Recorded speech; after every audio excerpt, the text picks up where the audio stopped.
Hello, everyone, and welcome back to Two Havens to Roll.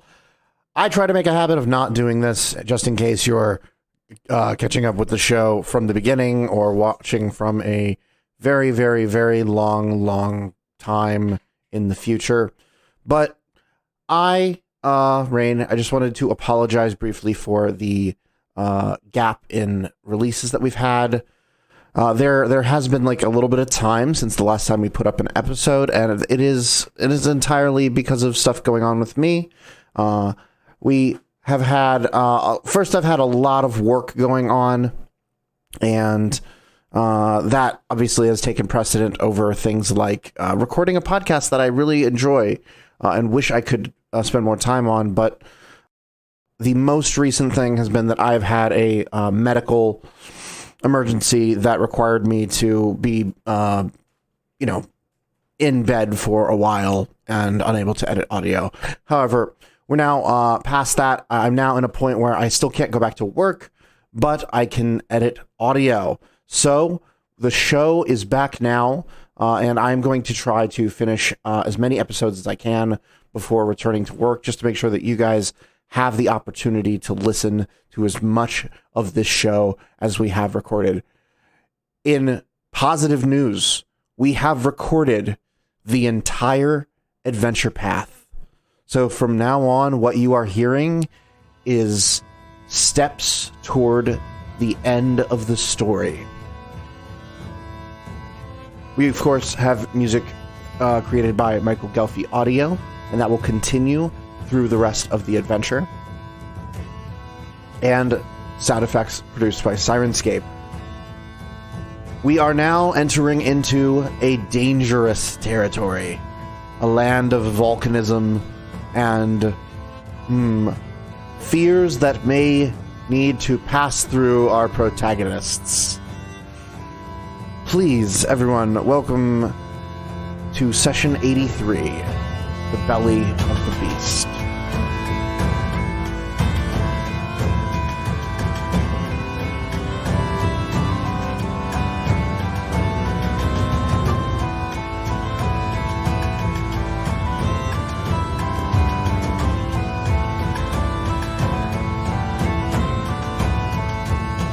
Hello, beautiful wife. Hello, beautiful husband. And welcome back to Curse of the Crimson Throne. Are you trying to make it more difficult for me to say it along with you? I don't know what you're talking about. I'm just saying the introduction. I was really struggling that time. I forgive you. Fuck you. More irregular pauses than William Shatner. Well, we got there eventually. Yes, it works out. We did. Anyway. What happened last time on Curse of the Crimson Throne? Last time on Curse of the Crimson Throne, we finished exploring the Acropolis of the Thrall Keepers. We had just finished fighting some Red Mantis assassins. Mm-hmm. We questioned one and killed the other in a move that some said was a bit cold. Lenore may not be doing very well under the pressure at the moment. Trinia did some digging around for illicit treasure. And Ophelia and Damien got stuck reading a cursed wall for 6 hours. Everybody was getting a little bit cursed last session. So just barely managing to escape the Acropolis with our lives after our prisoner decided to start screaming to wake up the many-tentacled, enormously horrific monster. I really wanted to combat with these tentacles, but it wasn't in the cards so this time. In the cards? Yep. Because I did use a hero card to grab him. Yes. I used one of my hero points to grab him and shut him up. Yes. So we escaped. We brought with us the bodies of some of the Sklarqua. No. Skonqua? Which one? Sklarqua. Yes. Bodies of the Sklarqua people who got stuck at the eternal glyphs. And we are taking everything back to the Callow Mounds, where we're going to have a little conversation with Thousand Bones about some of the Thessalonian stuff we found. Yes. And also, bury some bodies. Mm-hmm. I think we had just made it there at the end of last session. Yes, we've just made it to the Callow Mounds. Yes. And I believe you're turning over the bodies of the Sklarqua. Yes.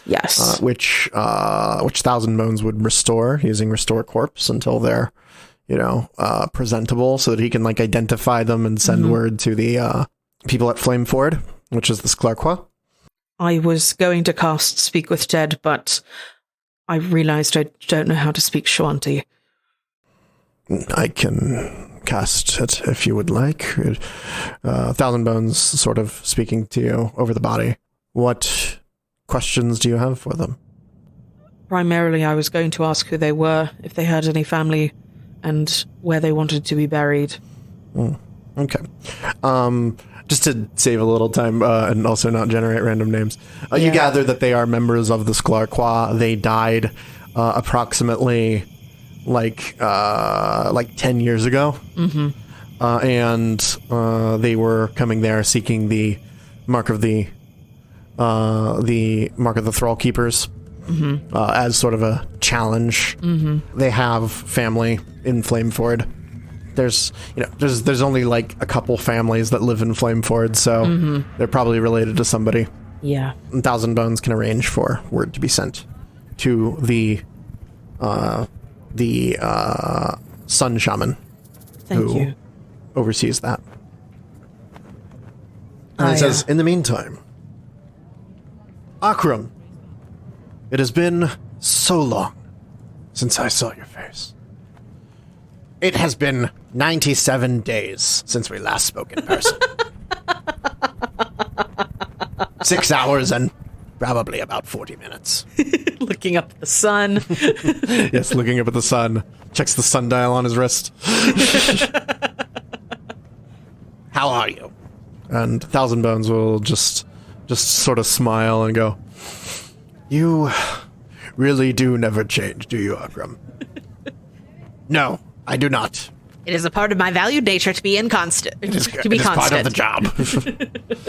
And he sort of pats him on the shoulder. Thousand Bones seems very happy to see Akram. Aww. Akram does actually seem kind of happy to see Thousand Bones too. Wow! You must really like him then. Yes, he must really like him. That's really sweet.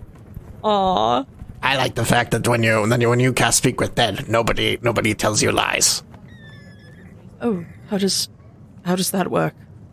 Well, most people are relatively neutral. We did get our Thrall Keeper marks at the Acropolis, so... Oh, Unia, give me a will save. Oh, shit! What the fuck? That wasn't great. But my modifier's bonkers. 23? Unia, while you're talking, shooting through your body, this pang of energy, and you briefly have a flash flash in your vision of serpent's coils constricting around you. What? What's happening? What's going on? And Thousand Bones immediately looks at you with concern. It's like, are you all right? I saw snakes coiling around me. What was that? I don't know. We were just talking, and you managed to avoid it, but you felt this presence. There was something here watching. Thousand Bones is going to cast a spell. His eyes take on this pale blue glow. What are you doing? I'm checking something. Often when people delve into ruins, they can bring back other things. Curses? Curses or enchantments. I didn't touch anything in there. Beyond the walls. Anything? Floor. Nothing. I didn't grab... Well, I did throw away a cursed whip that Show me your Trinia hands. was touching. I'm showing you my hands. Unia puts up their hands. And you have the mark of the Thrall Keeper on your hand, right? Yes, on the right hand. What was your vision? Snakes coiling around me. Golden snake. Golden snakes. Huh. With wings? I don't... It was very fast and relatively painful. I didn't notice. This is the first time you've seen something like this? No. When did it start? His eyes, I should note, as he's saying all this, his eyes still glow. They're glowing with sort of the same look of, like, glassed over eyes of the dead have. Like just milky... Like milky, lost their color. Ooh, alright. No, like dead. Yeah, like dead. Ooh. Unia's probably gonna quail away from the eye contact a little bit. As you are probably aware, there's a globe in the basement of the Acropolis where you receive the Thrallkeeper mark. Yes. I had a number of visions upon touching the globe. It seemed to understand what I wanted. It showed me things, and I showed it things, and there were the coils of a golden snake. Yes. Lasala. Yes. So it seemed. The god of the Rune Lords. Yes. Yes. Many of the monuments that dot our landscape were dedicated to her. And her power still lingers in them, though her influence on the world has long waned. You spoke to me once before about drawing on the power of lost and forgotten gods. Yes. I see something about you. Golden lines encircling your body. Where? Holding on to you. Where are they? Everywhere. Unia's looking around. Everywhere. I don't see them. If you had the ability to detect undead, you too could see it. Am I undead? No, but a presence much like that of undeath is clinging to you. I don't know if I like that. Perhaps it could explain part of why you hold on to the power of Eridan. Or perhaps it's something else. There's something else. Damien told me when he tried to use the globe to gain the Thrallkeeper mark, he couldn't speak to it. It was confused and broken. Yes. But it didn't seem broken when I used it. Nelsenbone sort of just nods and goes, the globe that you speak of. I have heard the stories. It says that it drives minds to madness, gazing into it. Yes, it did. It did hurt quite a lot. But no, I've never heard of it giving clear visions. Did it answer your questions? Some of them. It answered questions about the past. It did not answer my moral quandaries. Nor would it. Lasala, when she reigned, was a goddess of knowledge, a keeper of lore. There was a time when that lore included the virtues of leadership, but legend says that as they corrupted, so too did Lasala's vision, and that form of her was lost. So you are seeing visions of a lost god. It seems so, yes. As you have with Eridan. Maybe that she is trying to speak to you. Have you considered speaking back? The idea of offering worship to another deity, I worry that my connection to Eridan is tenuous. Thousand Bones nods. He goes, I understand. Your ideals of worship are tied up in Taldan custom of personification, identity. You are a worshipper of Eridan, and you worry that he would be jealous of worshipping another. Yes. Think of it less like this, like worship, and more like, he sort of looks around, giving shelter to a lost spirit. You see, divine power, when it touches this world, it leaves an echo, always. From the smallest spell to the intervention of a god. For lesser magic, it lingers for a time and then dissipates. But the more powerful the magic, the longer its presence can be felt. You are not worshipping, merely letting that power flow through you. In our culture, it is common for shamans to invoke spirits that they give shelter to, whether that be a Skonkwa shaman like myself, who usually holds the power of the spirits of the dead, asking for a spirit of flame, or shaman asking for the spirit of the moon. You can hold this power, but not own it. We call this wandering spirit. You are an experienced channeler, yes. Yes. You know what is it like to have divine power flow through you. Yes. Meditate on this. I will. First, I need to apologize.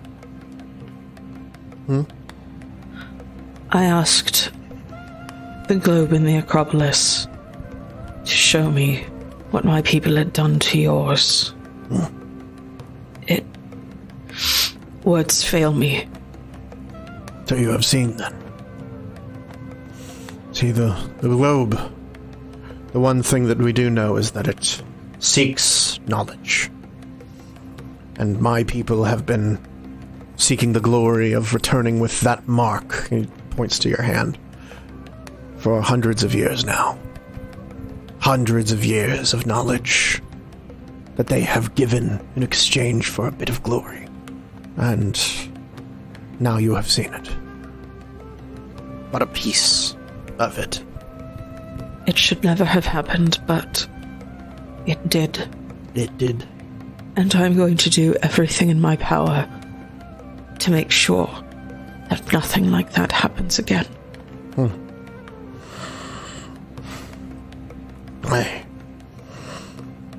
Forgive me, but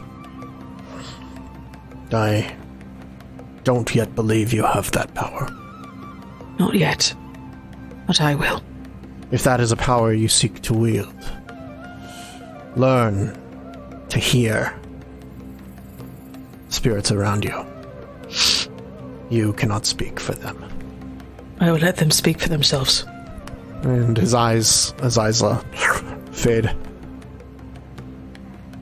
taking on their usual kind of dark, maybe a little bit cloudy look. Unia wipes some tears from their face.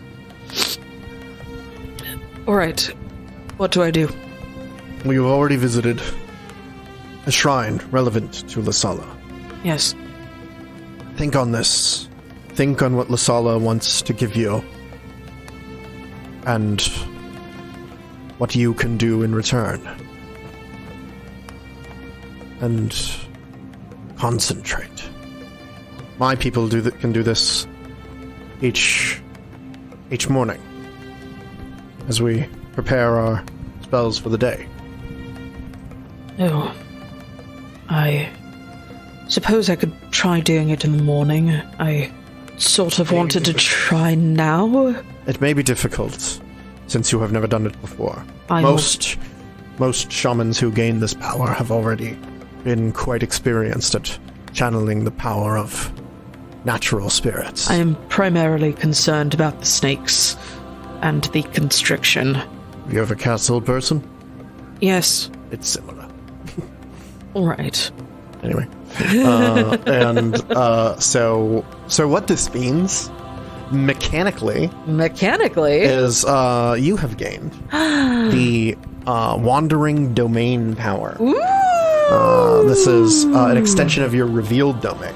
Ooh! Where, basically, by visiting a shrine of a lost or dead god, you may channel what lingering power they have on the material plane, and invoke one domain that is associated with them. Oh, that's cool. Yes.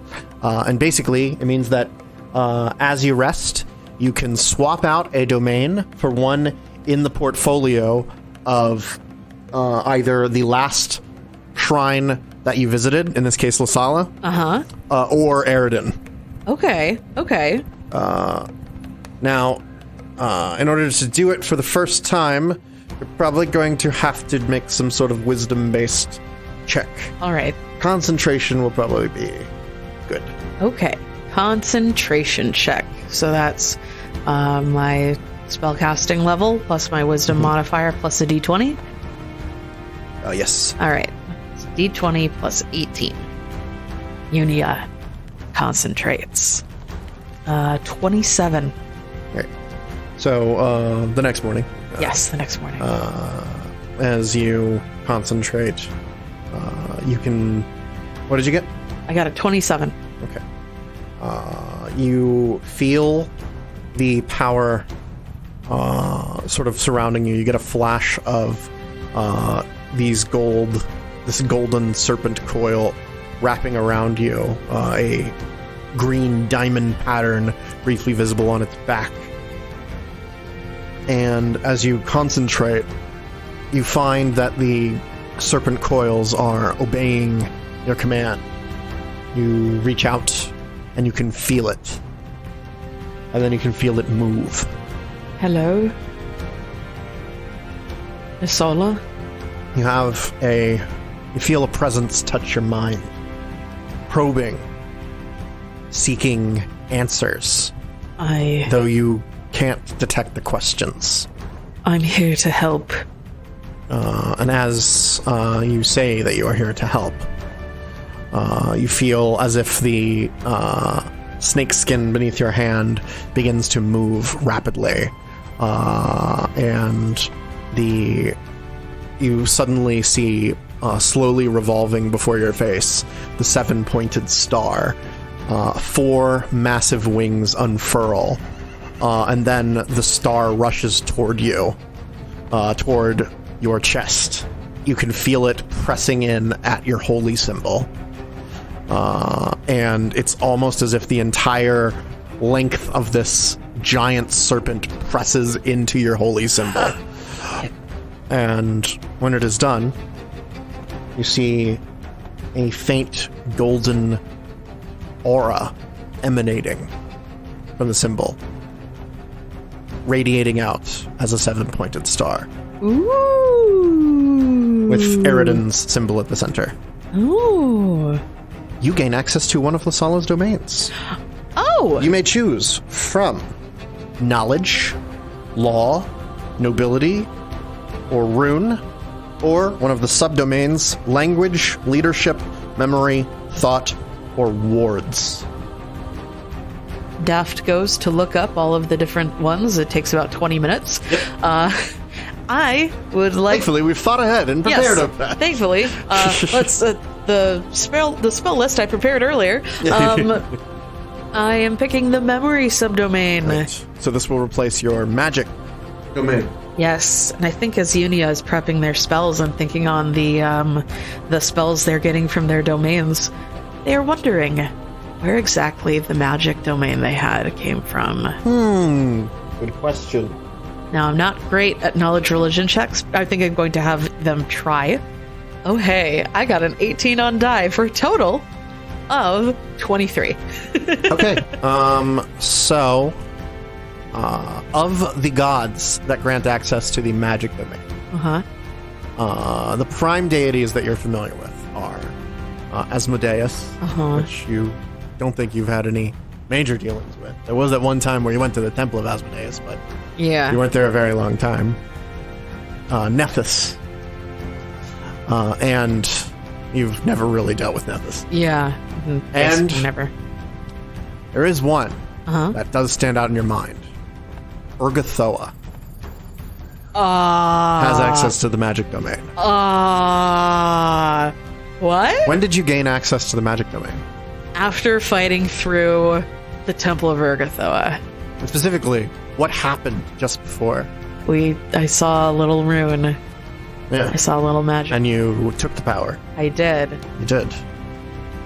Oh, boy. It was previously a shrine to Lasala. Yes. That had been desecrated and turned into a shrine to Urgathoa. Thought I was taking the power of Lasala's, that boy.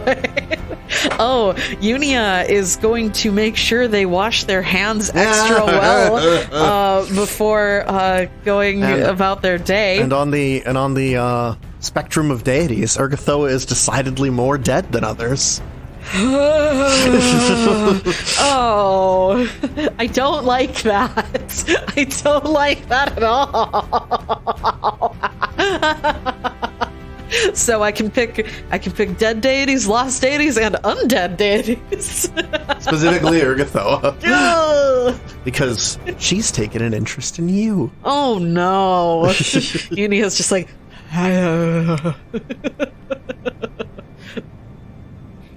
Unia, are you okay? Yes, I'm fine. And that was all that Unia ever said to the party about that. For now. All right. What would you like to do next? What would I like to do next? Well, so I've been to the Acropolis of the Thrall Keepers. I've been to the Temple of the Moon. I want Sredna. I'm trying to figure out if I should go to Flameford now and tell them about the folks that we just dropped off.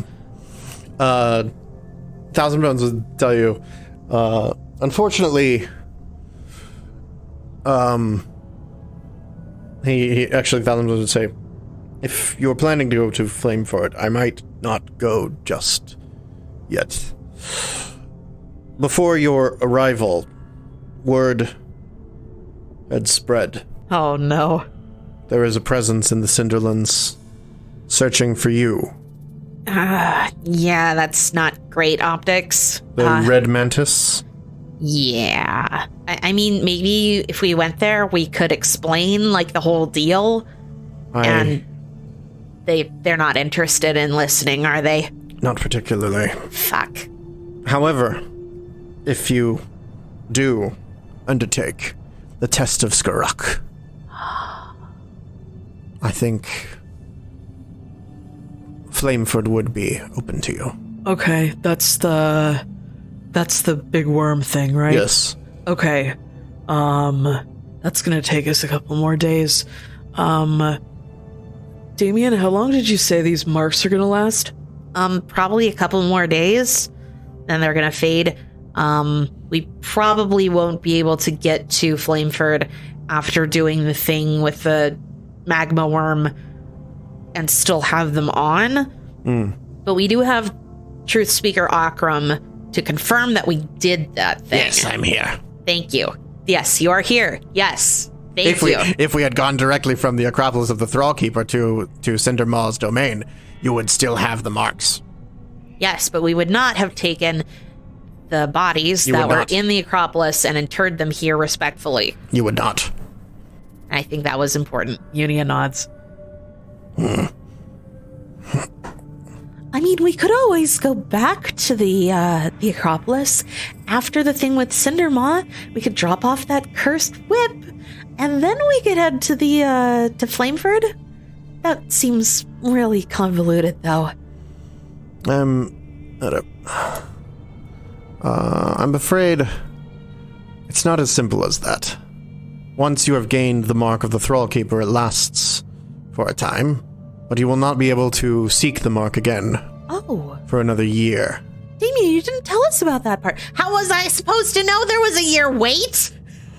Yes, it's actually kind of a thing here. We said we have people that always want to prove themselves, and they can only go once a year.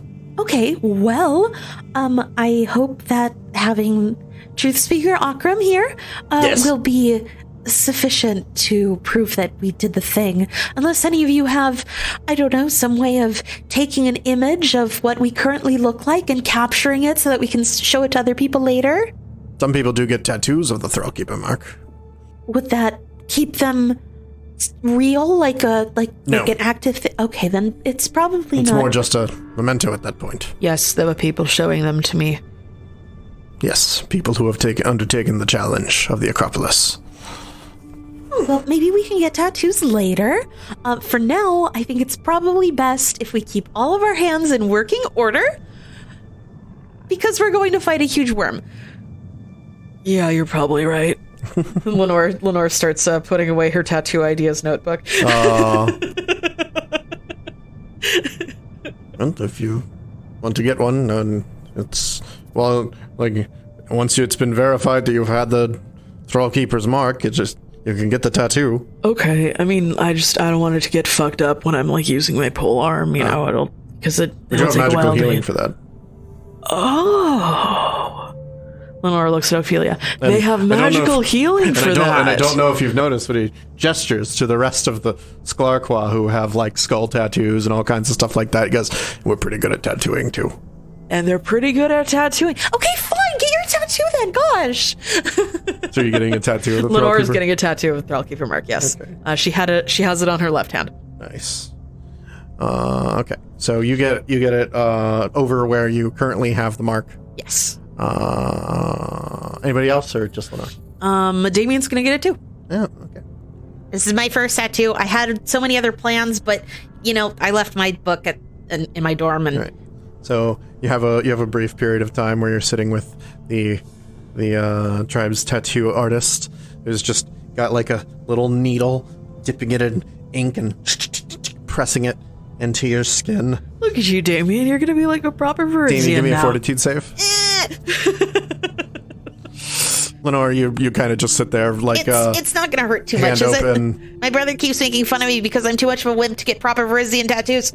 But joke's on him. I got a 21 on my fortitude save. You're okay. You're okay, Damien. It hurts a lot. Both of you take 1 point of hit point damage. All right. And then they heal you. Nice. And when actually, do you want the magical healing? Yeah? Yes, I would not. I do not want it to get messed up as I fight. All right, so they basically just cast. This is just like an oracle that does the tattooing, and then cast Cure Light Wounds on you when all is done, and it heals up really nicely. It looks not like a fresh tattoo, but like a tattoo that's been there for a week or something like that. Nice. So yeah, you take the bandages off, all the scabbing is done. It's all healed up. Great. Magic. Awesome. Great. So, would you like to go to the Cindermaw? We would like to go to the Cindermaw, yes. Oh boy. We'd like to go to the Cindermaw. Right. And as you're doing that, I'm having Unia prep communal endure elements. They can actually prep that 3 times a day now, which I'm going to have them do. Actually, they can use their Pearl of Power for the 3rd one. So I'm going to have... so I think Guiding Star is about ready to pop here. So I'm going to have Unia cast that again before we leave to help us navigate at least relative... where we are relative to the Calamounds. So that if we get super lost, we can at least find our way back here. Super lost. Super the lost. sequel to Lost. All right. So, begin walk toward Cindermaw. And I think 4 days later you get there. Yes. It's been 8 days. Those of you who did not get tattoos of the Thrallkeeper's mark, the Thrallkeeper's mark fades on the 7th day. So, let's go to the chapter of the book marked Belly of the Beast. Oh boy. Belly of the Beast. Literally. Somebody wrote that. They were just like, this is the best day ever. I get to actually write this. It's a writing cliche and I get to use it because they're literally going into the belly of a beast. This is the best day ever. I love my job. As you're sort of moving into this area, you find that the topography is a lot more jagged, and there's a lot more hills in this area. The western portion of the ash-blown lands. There's a lot more volcanic ash mixed in with the sand, and looming above you are some decidedly volcanic in nature peaks in the Wyvern Mountains. Does somebody want to hear about rocks? I have so many rock facts. Not right now, Damien. Maybe later. You can tell me all about the rocks, Damien. You can see perfectly conical mountains ahead of you with, like nice little flat tops. Look at the shield volcano. Damien has an 11 to knowledge geography, so. The topography that you're seeing, these mounds of earth, are not like packed earth. Ooh. It's loose. Oh. And you do, as you're sort of getting into the area, start to feel a rumbling in the ground. Oh boy. Oh boy. Oh boy. Have I made any knowledge checks about this thing? I don't believe you have. I would love to make some knowledge checks about this magma worm sort of thing. Should I be making... What sort of knowledge check should I be making? Give me a knowledge nature. Okay. Or arcana. Knowledge arcana is considerably better for me. You're not... From the story, you're not entirely sure, what it is. All right. Just to recap so that everybody is on the same page here. Yes. You are dealing with the monster of Skurak's tale, which was a tale that was told to you by Thousand Bones, right? That's told the story of a member of the Sklarqua who was named Skurak. He was declared Shamek and went out to be eaten by a worm. He was eaten by Cindermaw, the clan eater. Yes. He walked up to the beast carrying only his dagger, and without fear, he dove into the beast's mouth and then cut his way out. He returned to his clan, declaring that he had been reborn and that he had left his misdeeds behind in the cleansing fire of Cindermaw's belly. And legends say that the Sun Shaman accepted this. And Skurak's time as a Shaman was spoken of no more. Nice. So Damien rolled a 4 on die, but I used one of Unia's new memory domain things called Recall to touch Damien, probably on his temple, to help him recall knowledge better. And he rolled a 9 on die that time. Domain. Yeah, he got a 9 on die that time, and also got a +6 insight bonus. So we are looking at a total of 38. Okay. So with a 38, you're trying to think of the sort of scale of something that would be needed to have a worm or some sort of giant worm that eats people. The only thing that's coming to mind for you is a purple worm. Oh boy. And let me give you some facts about purple worms. I would love to. Here. However, purple worms have nothing to do with fire. Yeah. And everybody's been talking about how that's a fire thing. Fiery worm. Yes. Purple worms are giant scavengers that inhabit the deepest regions of the world. So they usually live deep underground. And they consume organic material that they encounter. They're notorious for swallowing their prey whole, and it's not uncommon to hear of a group of adventurers vanishing down the ravenous maw of a purple worm, screaming as they disappear one by one. I love this description. Jesus. Although they seek to consume living creatures, purple worms also consume vast amounts of dirt and minerals as they burrow underground. The insides of a purple worm may contain a considerable number of gemstones and other items able to withstand the corrosive acid of its gullet. In areas filled with valuable minerals, such as those near dwarven mines, the natural tunnels created by burrowing purple worms are often filled with vast amounts of unrefined ores. Ooh. They usually claim large underground caverns as their den, and while it remains here, it may rest and digest food. It spends the majority of its time on the prowl, burrowing through the endless dark or slithering along established tunnels in the constant drive to feed its immense hunger. Okay. Now, the idea of encountering one of these things on the surface is usually not something that happens unless they have been driven to the surface by something. Mm-hmm. I mean, one thing that notable in that regard is that usually things like earthquakes or volcanic activity might drive purple worms to the surface. Okay. And as you're getting into this area of the Wyvern Mountains, there's quite a lot of volcanic activity.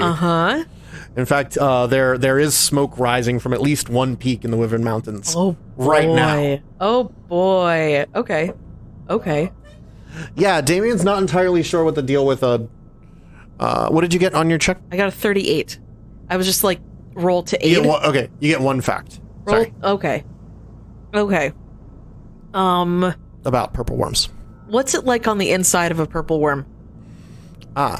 Funny you should ask. They have a special ability called Swallow Whole, which deals 4d8 plus their strength in bludgeoning damage. Ouch. And they generally have an AC on the inside of 21. Okay. So they're less armored on the inside than they are on the outside, and their stomach does not generally have a lot of hit points. Okay. But might be expected to be acidic, as most stomachs are. Yes. And also possibly fiery. Yes. So I guess, as you're getting into the domain of Cindermaw here, Akram is actually going to prepare a spell for all of you. Oh my goodness. Instead of, let's say, remove disease, he is going to prepare resist energy communal. Oh. For fire. Nice. Because basically he just goes, look, there's obviously going to be a lot of fire stuff going on here. And I don't particularly want to get burned. Sounds like a good idea. I can give you 20 points of fire resistance. That's great. But only in 10-minute increments divided up among you. So there's Unia, there's Damien, there's Lenore, there's Ophelia, there's Siren, there's Trinia, and there's me. And Majenko. So 7. Meaning everybody's going to get basically 10 minutes and... Sorry, I'm going to get 20. Okay, that's fine. And I figure I'll cast this when we think we're close. I have a protection from energy that I can cast on myself, too. And Unia raises their hand. I also have resist energy prepared today. I thought I would cast resist energy acid on whomever's going into its mouth. Okay. So... How do we lure this thing out?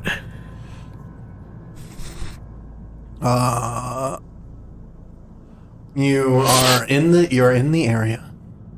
There's now sort of like areas covered in black ash, mounds of like dried dirt from deeper underground. Basically like sort of orangish hillocks dotting a landscape of black ash. Oh boy, okay. Yeah. So something's been digging around in here. Yes. Excellent. And there is also a lot of exposed granite around here. Damien says, I'm ready to dimension door all of us away as soon as we're done jumping out of the stomach of this thing, or which one of us does that. I might need to do it a couple of times. It's me and 4 other people. Okay. You do note a significant amount of smoke in the air around here.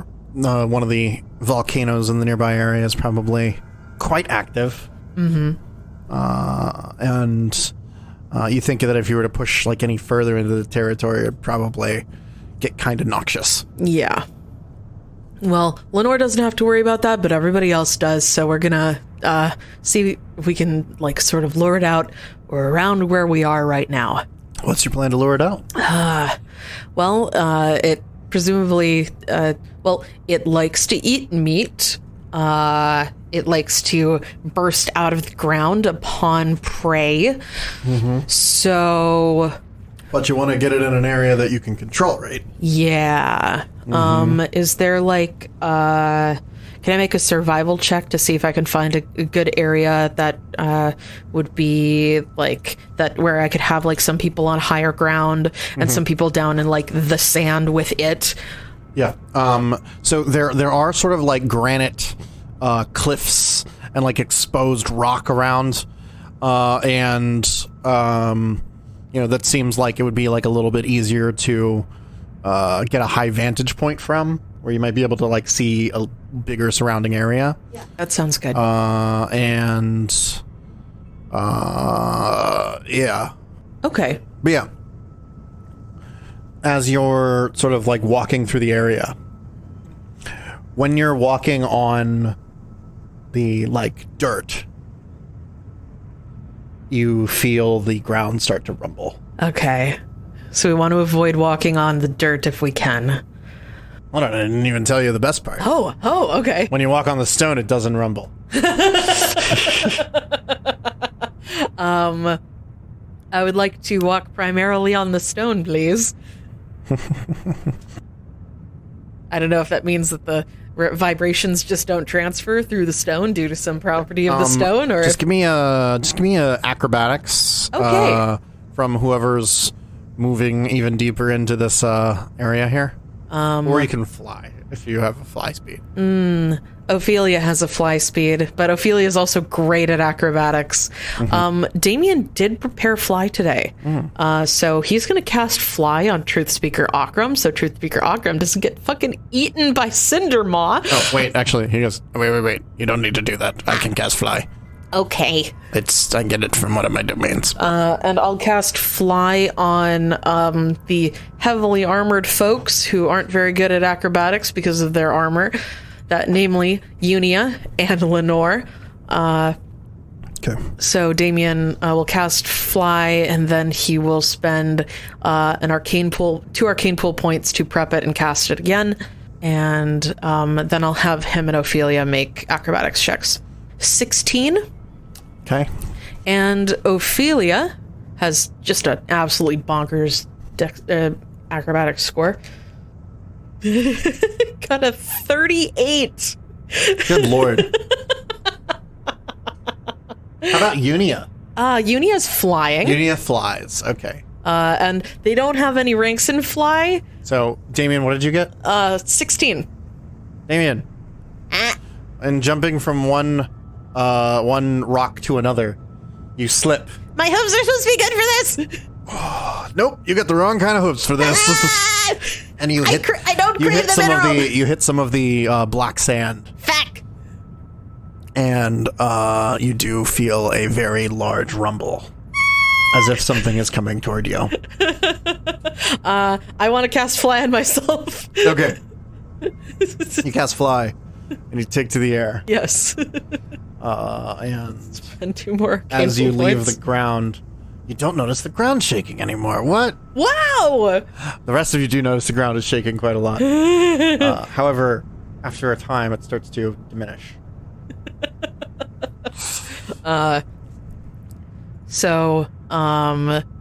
Yeah. Damien's like prestidigitating around the crotch area of his pants a little bit there. Everybody pretends not to notice. Except for Truth Speaker Akram, who notices everything. Amazing. Peed his pants a little bit. Oh, how is Trinia? Does Trinia need fly, or is she? She's a freaking shingle dasher. I'm sure she's probably fine. I believe she can do it pretty well. Let me roll for her. I believe she has like a bunch of fucking ranks and other skills. Damien has a plus 11 I have a to plus 24. Oh my god. 33. Jesus She Christ. just dances she does a front flip from one rock to another. Now, after feeling the rumble, give me a survival check. Okay. Unia got a 19. Okay. That's enough. And Damien helps. Okay. So 19 was enough. Okay. From the way that the ground is shaking, you get the feeling that it's somewhere to the north. Okay. And following that, you would find that there's an area where it looks like there's like a giant sinkhole that has since filled in with just ash and sand. Yes. But it has like sort of angled rock face, like all around in a circle. Excellent. Probably about 400 feet in diameter. That's perfect. Okay. So, I think what we're going to do is we're going to buff Lenore to the gills. Okay. And send her down. Okay. What do you have? So, I was going to ask, does the paint, the magic paint, the cosmetic, Yes. stack with No. resist fire? Okay. No. All right. You would take whatever's better. All right. And that's resist fire 10, right? Mm-hmm. Okay. So resist fire 20 is better. However, I believe the paint lasts longer. It does. Because the communal resist fire would only last for 10 minutes. Okay. So we'll put the paint on as well then, just in case it takes a little while. A lot of my other stuff is 10 minutes per level. I believe you have... What were the colors of paint you had? We had 3 red and 2 silver, I believe. Yes. The red gives you resist fire 10, and the silver gives you a +2 to armor class. What sort of style do you have for the paint on Lenore? Oh, I think we would ask Truth Speaker Akram to do it, because Lenore would sort of go, I don't know, how do I put this on? All right. He sort of takes the paint and he goes, yes, I guess you all probably haven't done this. And he draws these like triangles of like silver and orange, or silver and red, like on your cheeks, sort of like pointing in toward the center of your face, and then one on your forehead, and one's on your sides. This is what Cindermaw looks like. Oh, cool. So I look like Cindermaw now? Rawr. Kind of, yes. That's great. Know your enemy. Be your enemy. Does what is the armor bonus for the silver paint? +3. +3. Okay. So that'll bypass my ringer protection +1. Okay. So I'll just put that in there for now. It lasts for 24 hours. Awesome. So even if you were to get eaten and taken away, you'd be able to resist the fire and the stuff. Great. Okay. So I'll do that. And so we'll do that. And then we have resist fire from Truth Speaker Akram. Let me see if Trinia has anything that would be helpful for you. Lenore will cast protection from energy fire on herself. I'm doing Stone Skin. Okay. And Unia will cast freedom of movement. Okay. To prevent Lenore from getting grappled inside the stomach of this thing. And then also resist energy acid. Okay. And so that'll be 2 hours of acid resist 30. Gotcha. So we have fire resist 20, acid resist 30, +3 deflection bonus, freedom of movement, Stone Skin. Stone Skin. Anything else? And I've got a Cat's Grace if you want that. yeah, fuck yeah, Cat's Grace. I just want you to know, we're all really excited for you and we're really proud of you, and don't die. Thanks, Trinia. Maybe this will help. You're adorable. She's like, you're a real hero. Heroism cast on you. Yeah. Clock starts now. And What then, are you doing? Lenore is gonna run down the side of the mountain screaming. Okay. As you start running down, you do feel the ground shaking quite a lot. How far away from the party are you running? Probably down to like down the cliff face, to the sand below them. I don't know how far that is. Probably about 60 feet. All right, yeah. I'll run 60 feet from the rest of the party. Okay. That means that you're going to be out of range of Trinia Bard things. Okay. Just so you know. Okay. I was also going to inspire heroism, or inspire greatness on you, but if you're that far away, I don't think I can do it. Yeah. Okay. So, you start running across the ground, and you can feel the ground fucking shaking. And soon, bulging up before you, you see mounds of orange dirt and like red clay just poking up through the black ash that's covered everything. Ash that's actually starting to settle on you as well. And honestly, with the red clay and the sandstones, just and also just sand pushing up through, it does look like the ground is sort of erupting out at you. And then you see smoke and steam pushing up out of the ground in jets. Yes. As it moves towards you. Yes. Lenore, what are you doing? I'm gonna pull out my my faux shard, and I'm gonna start raging. Come get me, you big fuck! And as you say, come and get me, you big fuck. The pushing in, now about 100 feet away from you, you just see rising up out of the sand this huge like 5-lobed mouth. Amazing. With rows and rows of teeth just coming up out of the ground.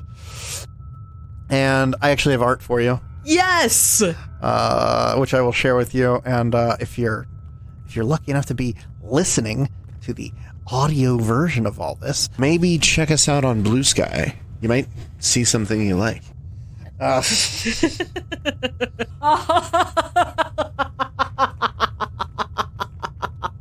So what we are looking at here, this 5-lobed mouth with rows upon rows upon rows of teeth going down into the mouth, as it just opens up from where they're all meeting together, much like an orange, and just splays out this huge mouth rising above the sand. It actually rises about 40 feet into the air, with part of its body still obscured beneath the sand, and it sort of bellows at you, and it's gonna start diving towards you. Please roll for initiative. Yes. Let me bring out Cindermaw. Oh, actually, let me take you over to the map. So, do you believe I have a map here? Cindermaw. Right. Yeah. Map. Here we go. You guys are going to be off the map, sort of on the south side over here. Lenore, you're going to be about... give everybody on the bottom of the map another 30 feet.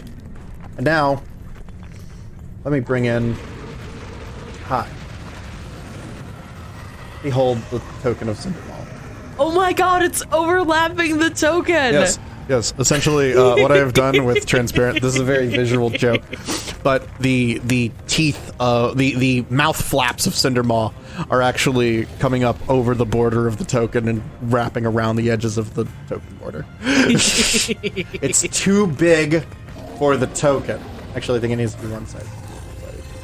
Oh my God. 1, 2. Oh, it's right. That's right.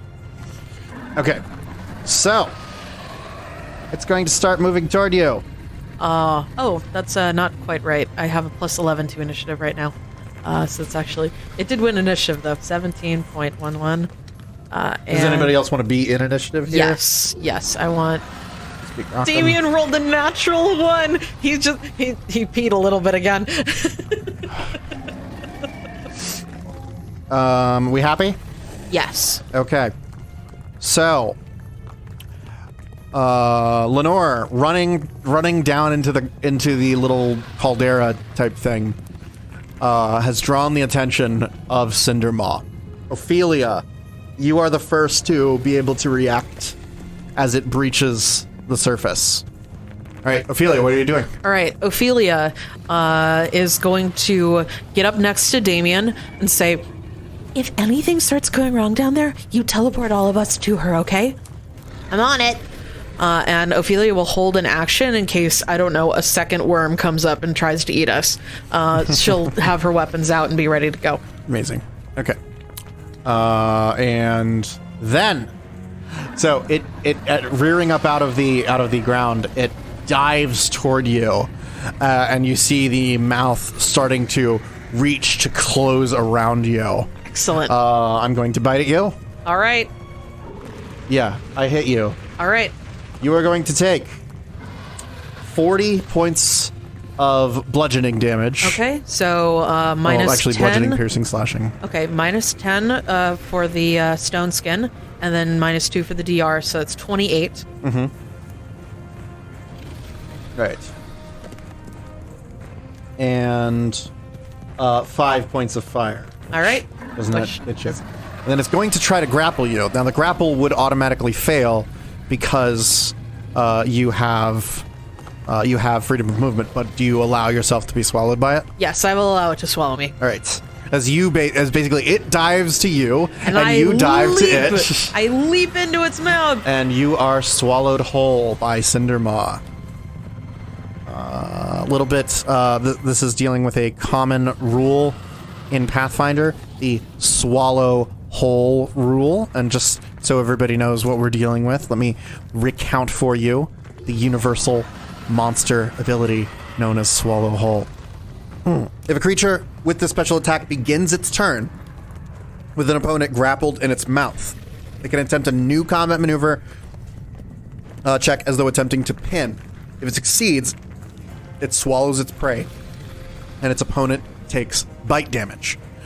Unless otherwise noted, the opponent can be up to one size category smaller than the swallowing creature. Being swallowed causes a creature to take damage each round. The amount and type of damage varies. A creature swallowed gains the grappled condition. You are immune to grappled right now, while the creature that did the swallowing does not. A swallowed creature can try to cut its way free of any light slashing or piercing weapons. With any light slashing or piercing weapons. The amount of cutting damage required is to get for free is equal to 1/10 the creature's total hit point total. Or it can just try to escape the grapple check. And we because Lenore has freedom of movement on, she can still use her polearm for this, right? Yeah, okay. Because you have freedom of movement on, you do not have the grappled condition, and so you can use your Good. polearm. I was like, oh shit, let me find a dagger. If you didn't have freedom of movement on, you would need a light weapon. That would be very sad. But basically, you are unobstructed by anything around you. All right. So we have leaped into its maw with no clip on. Yep. Let me see. Oh, hold up. What does this do? Okay. And you are now in its throat. All right.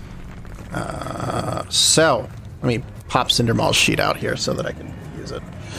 So as everybody's watching from the cliffs, Lenore, this tiny and increasingly small dot as she recedes from the party, this huge worm comes up and just bears down on her, and she's gone. Yep. Lost in the mouth. Now, it hasn't begun to dive again yet. Unia, what would you like to do? Unia would like to start praying. Does that manifest itself in any other way? Or? I guess I would like to try a divine intervention to see if I can prevent Lenore from, like, if I can basically stack an additional stone skin on Lenore. Give me a D100. Add your cleric level. 1D100 plus 12. DC is 100. All right. All right. Fuck. I saw a 9 and I saw a 4 and I was like, 94. It was Nope, 49. 49. So you pray and pray and pray. And oh my God, do a pray. there is a deeper rumble in the area. And you realize that, no, that's not Aridin. One of the volcanoes is erupting. Actually, as a note... Oh, no.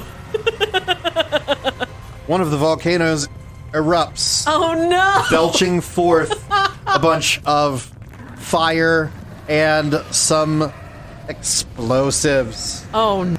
Somewhere between you and where Lenore was just eaten, a massive rock just falls on the ground and explodes in a fiery explosion.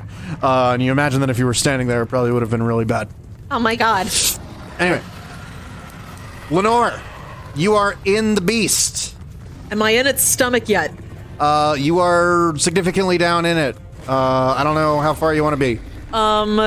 I want to be in what could be called its stomach. So you move. I move, yes. You move freely through the esophagus of the Yes, of the thing. I would like to immediate action cast Cheetah's Sprint to enable me to move farther. All right, so you start running up the teeth, basically. Yes. And then you're running up the rippling tissue of the esophagus as it's going up into the air because it just dove down at you. Yes. And you move probably about 20 feet. Mm-hmm. And what would you like to do? You are now in what might be considered its belly. Okay. There is boiling acid in its stomach here. Okay. You don't take any damage because it can't bypass your resistances. Yes, I would like to start cutting. I'd like to start cutting. All right, give me an attack. All right. I would like to click my boots of speed and hasten myself. Yes. Which I guess I would have done already. Yes. And I will do 4 attacks. I have a plus 22 to hit. That is a 15 on die, rolling to confirm. Natural 20 to confirm. Oh God. I crit. All right. That's 2d10 plus 54 damage, which I will roll here. Nice. And then it makes a fortitude save or is staggered. It probably makes the fortitude save. 61 points of damage on the first attack. So, Lenore, you go running up the interior of this worm and take your faux shard and any flavor as your... Yeah. Other than Lenore flavor, because, you know. Because it's enjoying that taste right now. Yes. So Lenore runs into the maw. Probably about the point where the arch of this dive is ending. Yeah. And Lenore looks down into the rest of the bowels of this thing, and sort of shrugs, thinking, here's as good a place as any. And she sees there are some striations in the muscle tissue of the stomach of this thing. And she takes her pole arm and she stabs it down in and then uses her extra arm length to just keep pushing her faux shard as deep as she possibly can into this thing. And then she just slices along it. All right.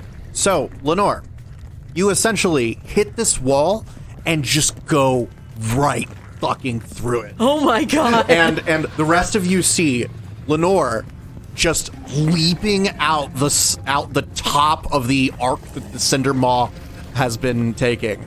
Blood spurts out, this deep red blood that's steaming in the air as it hits the air. I'm badass as fuck! And this happens just as the fireball is detonating near you. And we get this nice little slow motion of Lenore just shoots out the top of Cindermaw's back. Like leaping into the air here, about 20 feet up. Yeah. And then are you aiming to land on the ground, or are you going to be on its back? I would love to land on its back. Holy shit. Okay. So you land on its back and you just start sliding. I'm covered in viscera. You are going to be on the other side of Cindermaw now. All right. And that is where we will end your turn. You've dealt a significant amount of damage to Cindermaw. How much damage did you do? 61 points of damage. 61. I didn't even finish my full round attack. You couldn't have. You No. moved. Yeah, no, I. You moved. Oh, right. You moved 20 feet. Right, I did. I did. Yeah, you can't full round attack. No, you're right. You're right. Okay. Unless, is that part of cheetah sprint? No. Okay. Cool. No. All right, cool. Trinia. I just got caught up in it, man. Trinia. Ophelia is going to gesture over to Trinia. Get within touch range of Damien. He's going to teleport us down there. And Trinia will... Oh, that is not the select. There we go. Trinia will get within 5 feet of Damien. You gonna teleport down there? If Lenore needs us. Now, notably, one of the parts of the legend, don't kill Cindermaw. Yeah. Just in case she needs us to rescue her or something. I think she's got it well in hand, but, we don't want to leave you all alone on top of the mountain here. All right. Trinia's like, okay, I guess that sounds good. Is there something Trinia could cast that might, say, protect us from flying rocks? She's like, I could try to charm it if you want. Yeah. Do you wanna try doing that? I gotta get closer than this though. I gotta be within like, hold up. Let me get my protractor out. I need to be 45 feet away from it. Okay, well, Damien can teleport us down there and you can try to charm it, okay? Okay. She's gonna hold her action then. Alright. Great. Damien. Truth Speaker Rockram, get your butt over here. He's right here. Okay. Damien is going to... You'd all hold hands. Yeah, Unia and Truth Speaker Rockram are going to hold hands, and we will all teleport How many down. people can you teleport? Me plus 4 others. It went up this level. Oh, okay. Oh, perfect It's timing. 1 per 3 caster Wait, levels. so that means that you're not going to be able to get one other person teleported away. It does. Akram's like, no, fuck you, I can fly. All right. I'm not going down there. All right. He flies up into the air. Okay. We're gonna head down there. We're gonna get within 45 feet of Cindermaw. Teleport to Lenore? Oh, yes. I would love to teleport to Lenore. I'm confused. What's the plan here to get out? Yes, we're teleporting Lenore away. All right. So we're gonna teleport. We're gonna teleport until we're 45 feet away from Cindermaw, and then Lenore just has to get to us. Yeah. What could possibly go wrong? Lenore gets swallowed again. Okay. So we'll teleport to Lenore. Nice. Oh God, it's really big. That's what she said. Ah. And Damien will swift action. Oh wait, he can't do anything after Dimension Door. Nope, Never mind. can't do anything. Okay, not swift actioning anything. Truth Speaker Akram flies up into the air. I'm gonna make a flight check. Oh God! And he starts to fly up, and then goes and crashes back down. Oh shit! Oh no, I don't want to laugh, but that's so fun. I got an 8. Oh. A total of 8. Oh no! He doesn't get a bonus from the fly spell? That's with the bonus from the fly spell. That's like when Ophelia first tried to fly with her armor and I didn't have any ranks. All right, Ophelia. Ophelia is going to look at where we are and make sure that she is prepared in case the thing tries to eat her. She's gonna take a step back to get better within Lenore's donut of death, which will hopefully protect her with Lenore's attacks of opportunity. And she's gonna cast Shadow Shroud on herself to hopefully make herself a less enticing target. Enable that. All right, so Cindermaw is not very happy about its lunch not staying in its stomach. So the first thing that's going to do is, actually, it's very unhappy about that, and it's going to be taking vengeance against all of the things that are currently here as it turns its head around, and you see a convulsion as like cracks in its skin glow red, and then just exhales this huge cone of flame. Now, how much fire resistance do you guys have? We currently have fire resistance 20 from Akram. All right, let's see if that's enough. Yeah, make some reflex saves for me. All right, we'll start with Lenore and we'll move back. 23 for Lenore, 23 for Unia, 32 for Ophelia, and 19 for Damien. So, only Ophelia got over a 26. That's correct. Okay. So, Ophelia, you're going to take no damage. All right. The rest of you, it's 31 points of fire damage. Okay. So 11 points of fire damage to the rest of you. Okay. That cuts into Lenore's. Let me see. Can I do anything else? That's my standard action. No. Yes. Damien's like, nah! Everybody looks slightly singed except for Ophelia, who's fine. Okay. PC 26, damn.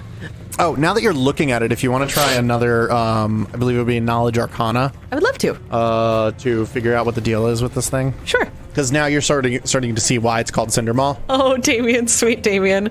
That's a 29. It did not roll very well. He's very panicked. It's one of a kind, so it's a rare creature. So, oh, what did you get? 29. All right, you can find out one more thing about this thing. Why is it breathing fire? Cindermaw has what we call the fire-infused template. Ooh. Let me tell you a couple things about the fire-infused template. I can really only give you one fact about fire-infused. Okay. So you found out that it can breathe fire. This one comes from one of my favorite books, the Advanced Bestiary. So it can obviously breathe fire, so you know that. Yes. Would you like to know anything else about it? Yeah, I think Damien would be interested in knowing how it came to be infused with fire in the first place. So this is nature gods and the lords of the elements sometimes grant champions special powers, infusing them with the essence of one of the 4 elemental planes. The powers in control of the elements grant this gift only rarely, since its strength can remain in a bloodline for many generations. In fact, elemental-infused creatures occasionally become races unto themselves. Some argue that deep dwarves owe their origins to earth-infused dwarves, and that aquatic elves owe theirs to water-infused elves. Element-infused creatures of different element types have little in common, but those infused with the same element often share features. And what one fact would you like to know about fire-infused creatures other than fire breath? And that they deal fire damage to people with their bite attack. Yes. Do they have any other special abilities? Yes. Give me one at random. All right. They're vulnerable to cold. Okay. Good to know. They are vulnerable to cold damage. All right. So they would take 1.5 times whatever cold damage you deal to it. Okay, cool. Yes. Do they have any other special abilities? Yes. I meant like, do they get fire breath and I don't know. I couldn't tell you that and tell you what it is. Yeah, I know. I wasn't expecting to get any more facts. I rolled so low. I was like, oh no. You hit it exactly. Oh. That is exactly the number you needed. Oh. All right. Unia. We can hit it with cold things if we have to. It doesn't like that. Oh, yes, actually. I don't know if this will help at all. Unia is going to cast Deeper Darkness, I think, on their holy symbol. So if they need to, they can put it away and it'll stop radiating darkness. You are all like doused in. Yes. As everything just goes black. Maybe that'll keep it from seeing us. Lenore. What are you doing? Or Unia, are you doing anything else? No. They're gonna say, Damien is going to teleport us out of here. Do be careful. Yeah, Lenore. Lenore, it's like, we're not supposed to kill this thing, right? Can I hit it again? Just one more time. No, don't hit it again. I don't want to was kill like, it. this thing's like a legendary monster. I don't think. I think they want it to stay alive. Yeah, it just... So that they can keep doing this for some reason. I know, it was just so fast. I just want to savor it a little bit. You can savor it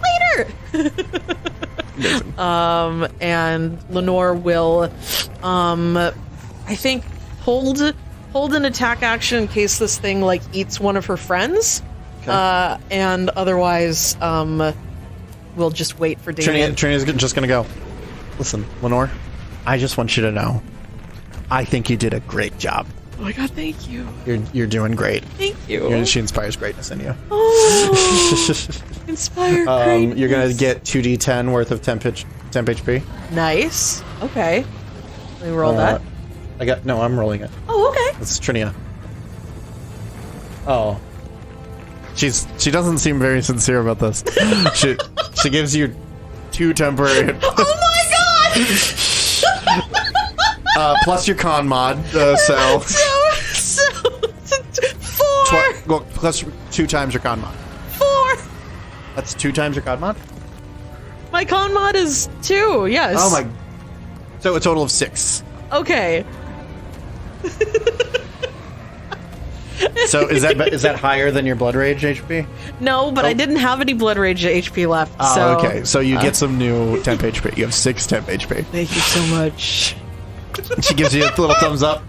You also gain all the other benefits of 2. Yeah, plus 2 competence bonus on attack rolls. Plus 1 competence bonus on fortitude saves. Because she's inspired greatness on you.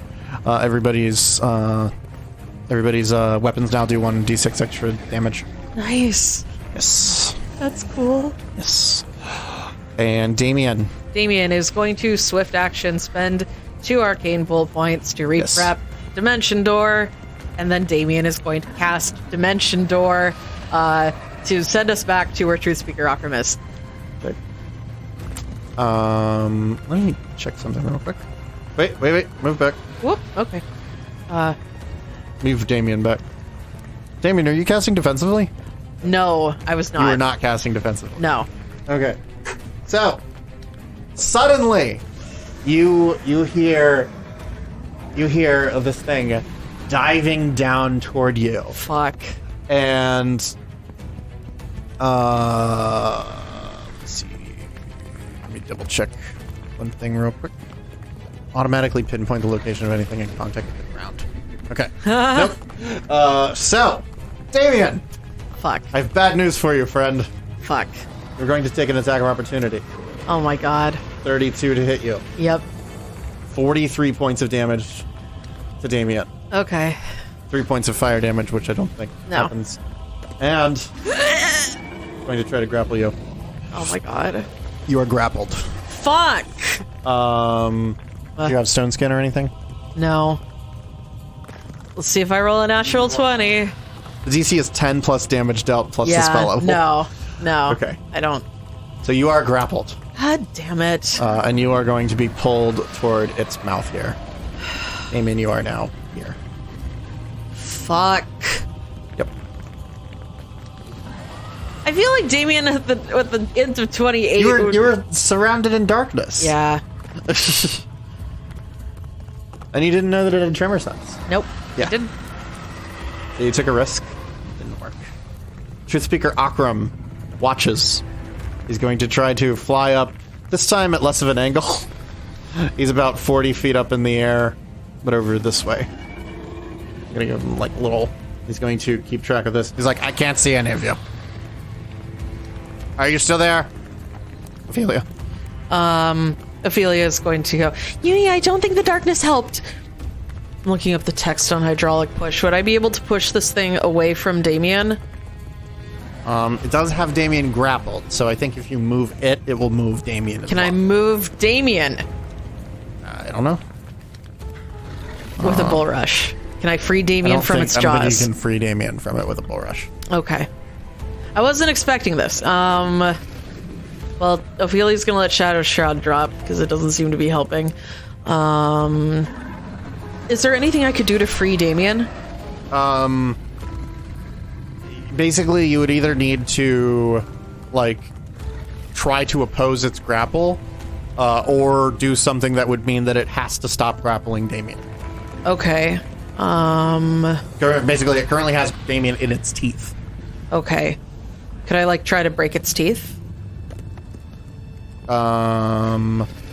Yeah. You're basically doing an attack like directly at its teeth. Yeah. You're gonna have to get closer to do that though. Will it attack of opportunity me? Good question. Well, we'll see. You can acrobatics to avoid attack or opportunity if you want. Yeah. Although it'll be easier for me to get out of its teeth than it will for Damien. Yes. So I'm just gonna move. I'll move in. 20 feet. Yes. And then I don't think I gain any bonuses to attacking. I'm just going to try to attack its teeth. Okay. With my... It's big enough that that's probably not like a called shot or anything. Yeah. And we will... I have no concealment. It's not flat-footed. I don't get any hidden strike. This is Ophelia just running forward, trying to save her friend. And that is a 30 to hit. All right. 30 to hit is going to hit. Wait, regular AC? Yeah, yes. No, that is not going to hit. Fuck. Sorry. It is basically your blade skids across a couple of the teeth, not really doing a whole lot of damage. Okay. Anything else? No. Okay. Cindermaw starts its turn with something in its teeth. Going to attempt to swallow whole. 35 against CMD. Damien takes 58 points of damage and is swallowed. Damien is unconscious and dying. Okay. Wait, how much did you say? 58. And Damien's dead. Damien is swallowed by Cindermaw. Unia.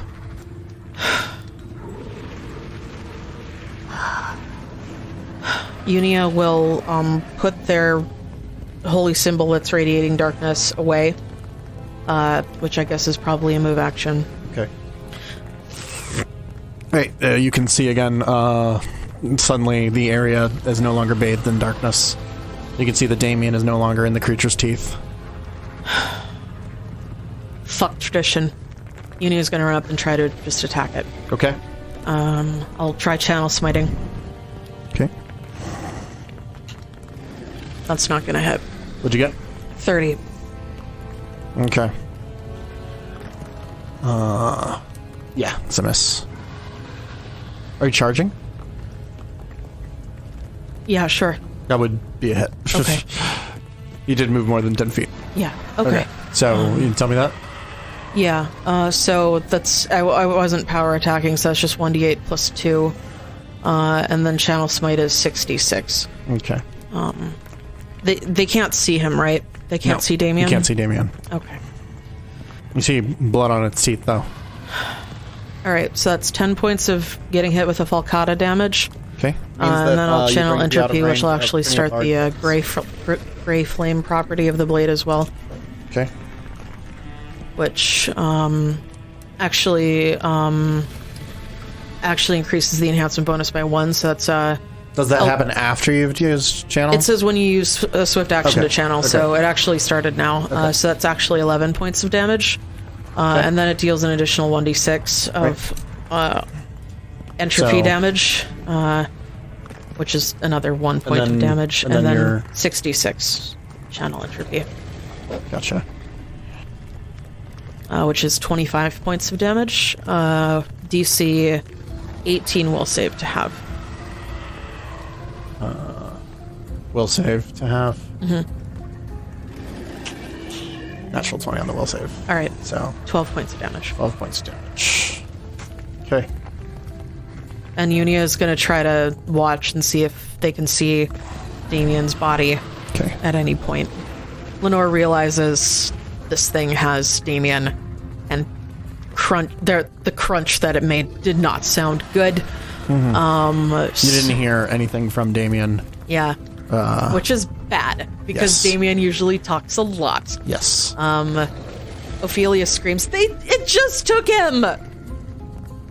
And Lenore is going to full round attack the beast. Now, if you would like to get it to eat you, you can attempt a bluff check to make yourself appear as the most delicious thing that there is. Or you can full round attack it, whichever you like. Sure. I'll see if I can bluff check it. My bluff is not very good, though. Oh, that's good. Its sense motive is also not very good. All right. Come on.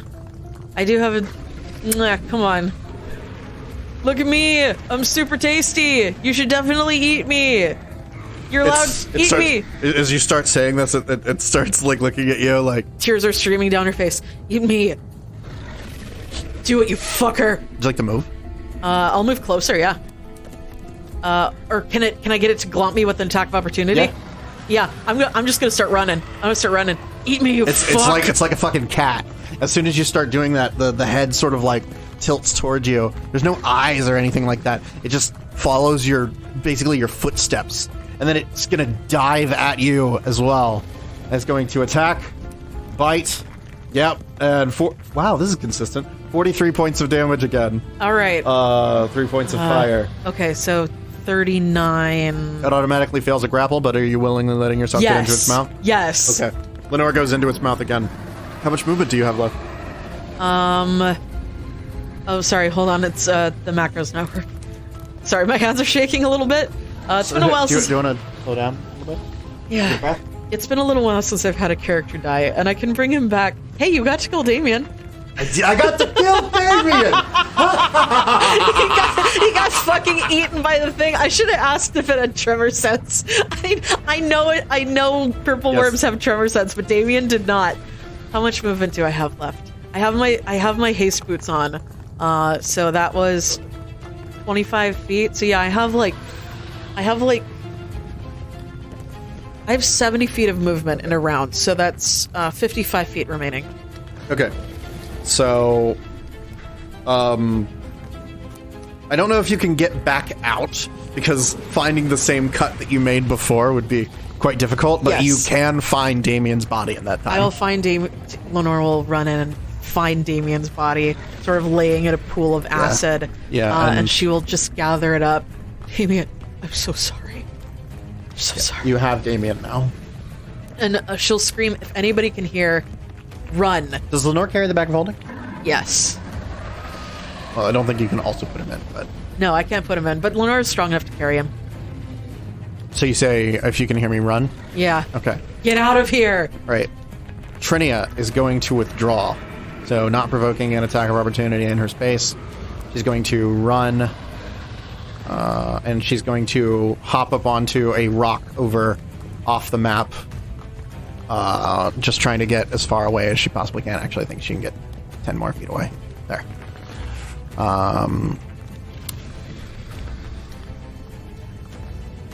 As she just runs like fucking hell. Damien, you briefly see like fire around you, and then it fades. You feel something jabbing into you, and then suddenly it's gone. And it is you, and there is a house. Oh, shit. A house on, let's see. Where was it?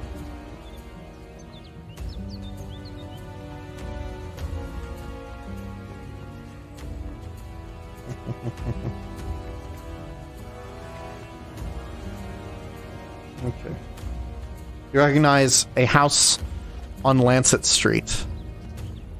Everything else seems kind of faded. But there's a house. There's smoke coming out of the chimney. So I guess I died. Great. You doing anything? Yeah. Fuck.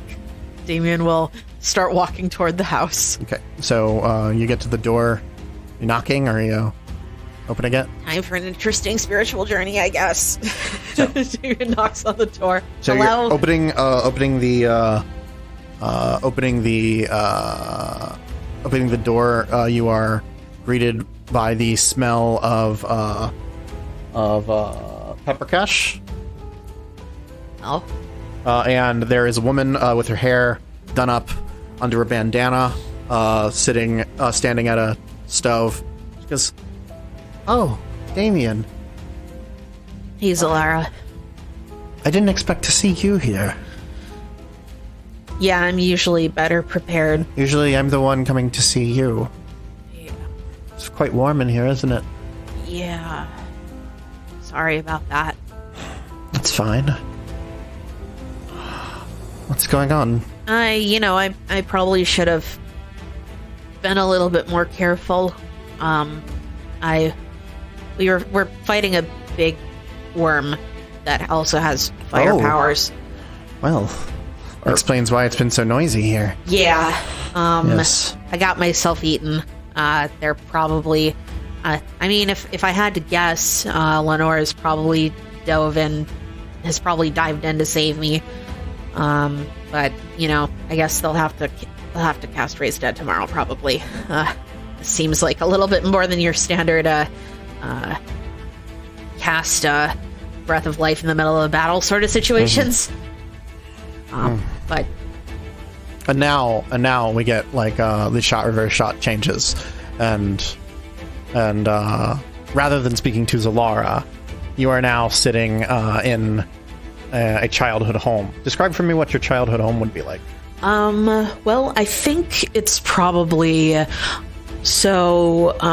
Damien's family lived in the Verizian camp outside of Corvosa for a long time. So I think he's probably in the family wagon. Yeah, you're in, a little wagon. It's covered. Or rather, it's probably opened out, and you've got your stuff arranged out along the sides. It's covered in brightly colored fabrics, and Damien is laying underneath one that has a pattern of stars on it. And where Zalara once stood, your mother is standing there, and your father is sitting nearby. Hey, Mom. What are their names? Hey, Dad. They're Anastasia and Marcellinus. Anastasia and Marcellinus? Yes. All right. And your mother sort of leans down to put a hand on your cheek. You're a kid. Hey, Mom. How's my little Damien? I had a bad day. That's okay. The kids all made fun of me again. And there was a big worm and it ate me.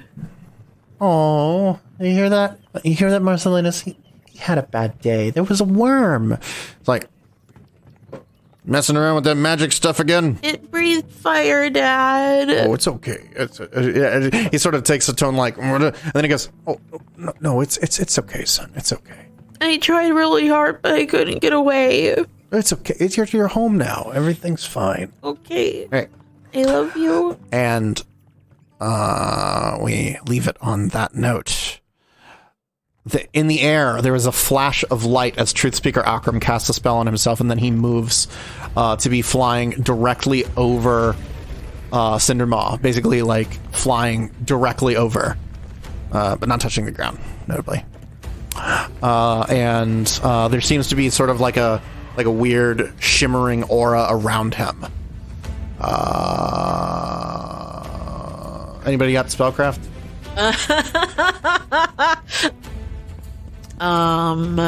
Trinia does. Thanks, Trinia. She's like, "Oh, he just cast Sanctuary." Anyway, and he casts Sanctuary and he dives to just above Cindermaw, and you can see his eyes darting, looking around for Lenore. Ophelia, what are you doing? The lady said run. Right. Now you can attack. You can attempt an acrobatics to try to avoid an attack of opportunity. I would love to do that. And Ophelia's going to try to run and follow Trinia. Okay, give me an acrobatics. Yep. It takes up 2 squares of movement unless you beat it by 5. What do you got? I have a 39. Total? Yeah, plus 5 to go through another person's square. Does that count? No. Okay. Yeah, 39. I got a 19 on die. It's about as good as it gets. Oh. You see it like look at you, and it goes to try and bite at you as you move, but it's a little too slow. This being that it does not have combat reflexes. Oh my god. And it was not able to get to you in time. Yeah. Should speak Akram. Wait, sorry. Yeah, Lenore is screaming. She's hollering, making all sorts of noise. Cindermaw. Well, now there's only one target. Cindermaw is going to bite at Unia. Ah, fuck. Bite. Yeah, 37 to hit. Yeah, there's no way it doesn't. And a 44 points of damage. Okay. 4 points of fire. And let's do the grab. And 38 to grapple. Yep. So you are grappled in its mouth as well. Lenore, the entire area like convulses and moves under your feet. And you hear an exclamation of pain from Unia echoing from somewhere up the throat. Now, Unia, you are in its mouth now. Okay. Well, if it swallows me, I'm probably going to die. So... Or you'll get to, yeah. Lenore. Get to Lenore. But in order to proceed at all through the rest of this, I need to heal. Yeah. But I guess it would attack of opportunity me if I tried. You could channel. I could channel entropy. Oh right, you can't. Sorry. Could I make it let me go by becoming really spicy with channel entropy? You could try. I would love to try. I will channel entropy. Okay. And try to exclude, and I'll exclude. You can see Truth Speaker Akram above you. Yeah, I'll exclude Truth Speaker Akram. I'll exclude Lenore, and I'll exclude Damien if he's alive, Okay. or if that matters. Okay. All right, I become too spicy to eat. What is your save on the? DC 18. Damn. Oh. Wow. I'm rolling well on the will saves. Fuck you. You take 13 points of damage. Yeah, I got a 24. The thing is its will save modifier is not fucking high. I just rolled very well. Roll worse. What is it? 13 points of damage? Yep. Okay. And it does not like that one bit. It does not like that, but it's still keeping you at its mouth. Okay. Lenore. Lenore's gonna full round attack this thing. Okay. Let's just see if she can, from the inside, slice its head off. Okay. Give me your full round attack then. Okay. I have 4 attacks. I have an additional +2 on the attack. I don't know if I have all of the bonuses on my sheet. So let me just roll to hit from my from my auto sheet here. So that's an additional +2 because of Inspired Greatness. Mm-hmm. That's a 19 on die. Rolling total of 42. Yep. Okay. Rolling to confirm. A 7, so total of 29 to confirm. Does not confirm. From the inside of it? Oh wait. Yeah, the interior. Yes, that does confirm. Okay. So 2d10 plus 54 damage.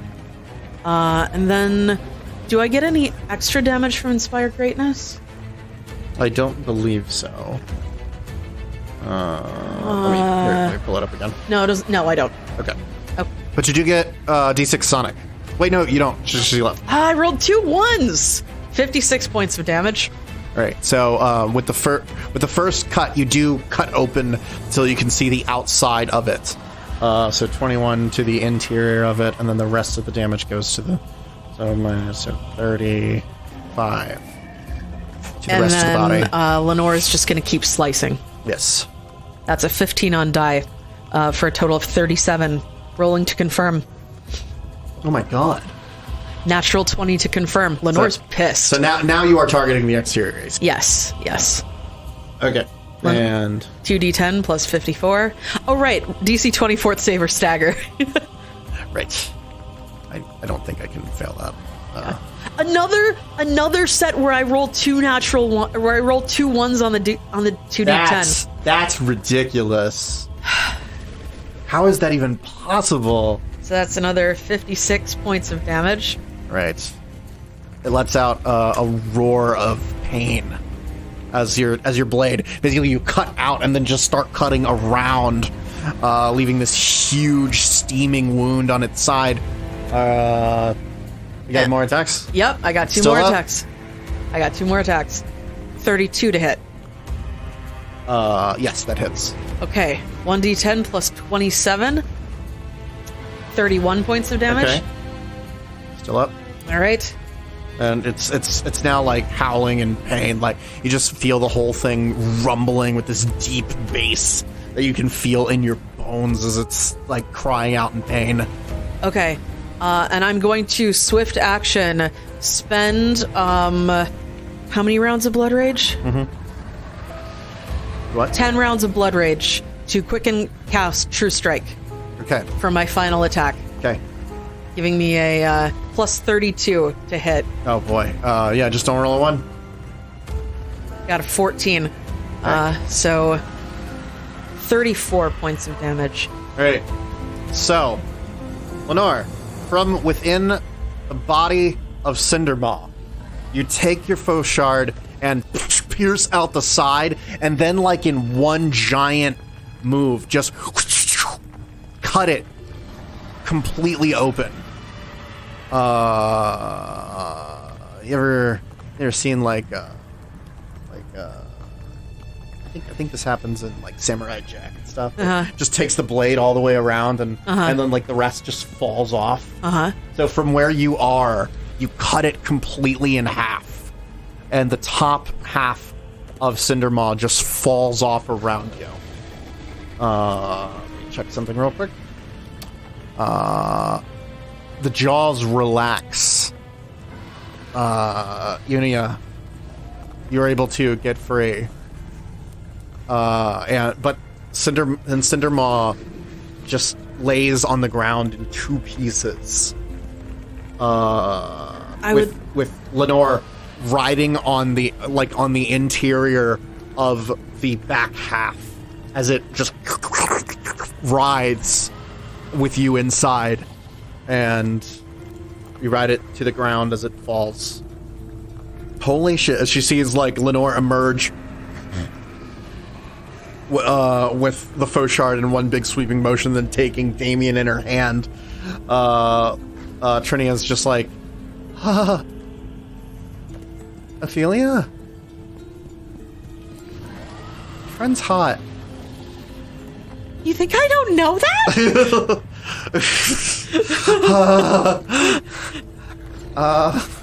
Let me see if she's got any like abilities that would be good here. Trinia's just gonna be confused there for a bit, evaluating her life choices. It's like she looks at Truth Speaker Akram and is like, okay, you saw that, right? Akram's like, yes. Not only did you go into its mouth and cut your way out, you did it twice. Fuck yeah, I did. All right. Damien is dead. Truth Speaker Akram is like, well, I was going to dimension door you away when you got up, but I don't think that's needed now. So instead, Akram is just going to lean down to Cindermaw, and you see this little pulse of energy. Oh. It will live. But we should probably get the fuck out of here. All right. GTFO immediately. Yes. We have no reason to be in initiative anymore. So, you guys now have the 2 pieces of Cindermaw. One of them still breathing. Friendly reminder, it is a worm. And so if you cut it in half, the head can regrow. The rest of the worm. Okay. It's gonna probably take a while, but Ooh. worms are basically just tubes, and you just made it a shorter tube. Truth Speaker Akram casts Stabilize to keep it from dying. Okay. It's unconscious at negative 17 hit points. Oh my god. With a con of 27. Oh wow. So, some things might try to come and pick at its corpse. But, I think they'll have a bad plenty time. of... It does fire damage, so I don't think any animals are going to be okay. Oh my god. Fuck. Damien. No. How long do you have for Breath of Life? Breath of Life is... I think Breath of Life is just a round. Oh, it's just a round. Revivify is 10 rounds. But it's, okay, yeah, it has to be within 1 round. yeah, but okay. like So you can't get Damien was at the very bottom of the round, and Uni is at the very top of the round. Okay, so Cindermaw is defeated. Damien is dead, and we will pick up Next time on Curse of the Crimson Throne.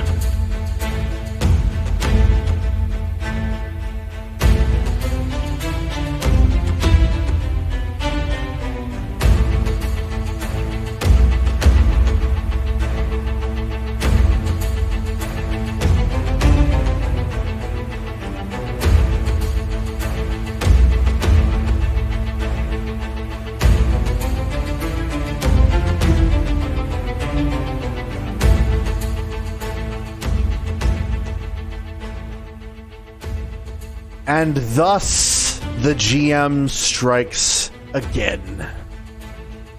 We will be back next time as our heroes try their best to save their beloved Damien Cosmos.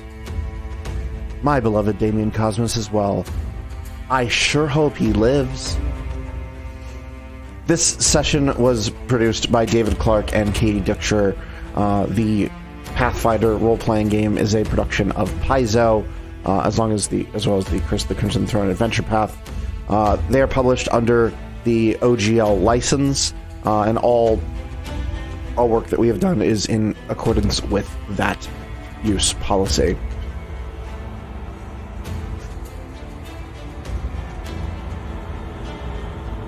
This session featured music from Michael Ghelfi Audio and sound effects from Syrinscape.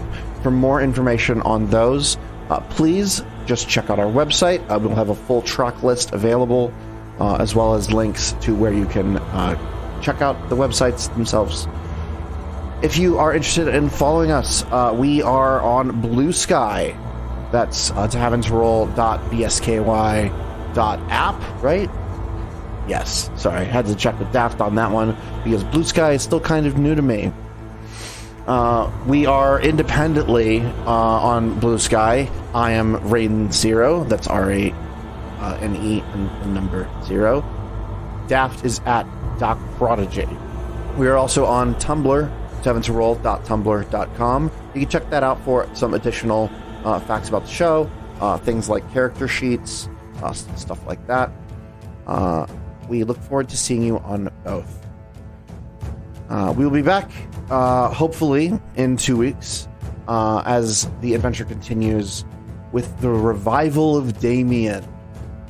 See you then.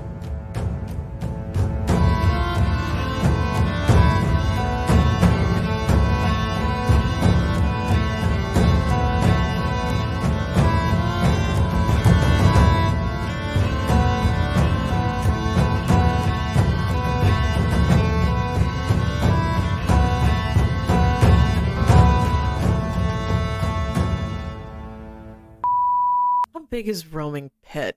Can I put this thing in a pit? I don't know if it'll fit.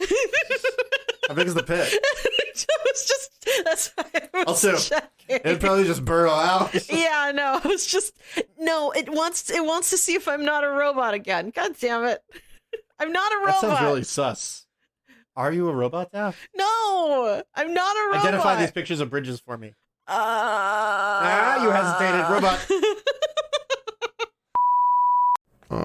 The dust storm that you encountered randomly could have easily been an ember storm. Ooh. But I totally forgot that was a thing. Glad I didn't take any lethal damage from that. Would have given you 1 point of fire damage in addition to the normal damage of a dust storm. It totally would have lit the web shelter on fire. It would have lit the web shelter on fire. We thank the mercy of the DM. The forgetful nature of the DM.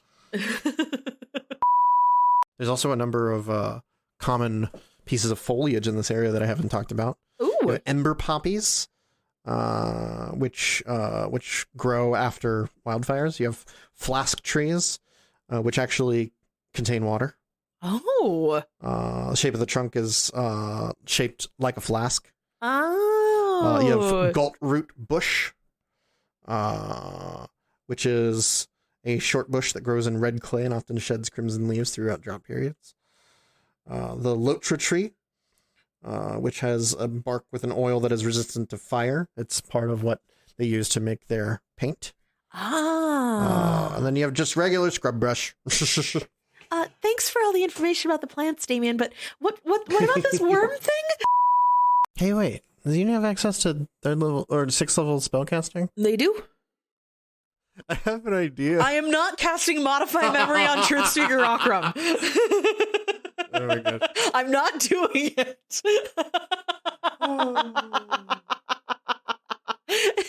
We just shadow walk there and we cast Modify Memory. No. As soon as he goes anywhere else, he'll realize the days are off. And then he will not vouch for us anymore. The problem is Truthseeker Rockrum's too smart. Oh, actually, I don't think Modify Memory would work on him. It's a compulsion effect. Oh yeah, he's immune to those. Yep. I'm gonna cast Slipstream as well. Which gives me a swim speed just in case. Nice. Okay. In case you end up in some lava and gotta swim out. Yeah, obviously. Nobody really needs healing yet. This